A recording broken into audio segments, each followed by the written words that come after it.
My name is Beth Weir. I'm an HR leader focused on supervisor development at Trane Technologies.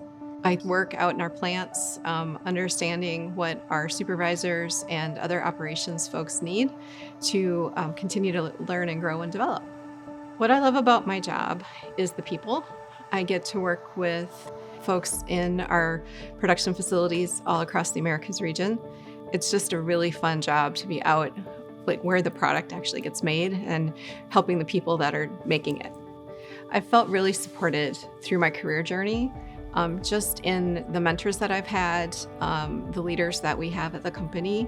They're really willing to take a chance on someone that maybe doesn't have the same educational background or a educational background. From a leadership perspective, I feel like our executive leadership team, they set the tone for supportive environment at our company, and you see that all the way through the organization. From a hidden disability perspective, for me personally, I see it through my boys. They both have ADHD.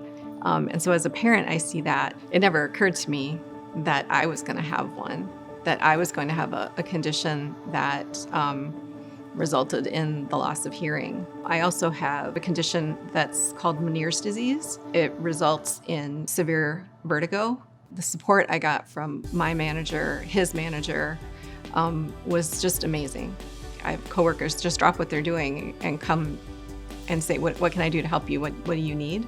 So when I think about our partnership with Hidden Disabilities, I'm so excited because it gives us an opportunity to help people that might not be comfortable openly talking about whatever situation they have going on. I think that as a company, we are elevating ourselves to say that we welcome people with hidden disabilities, to know that there are companies like ours out there that put their employees first and care about their employees in such a meaningful way that it's part of the DNA of the company. It's part of the culture and what we do.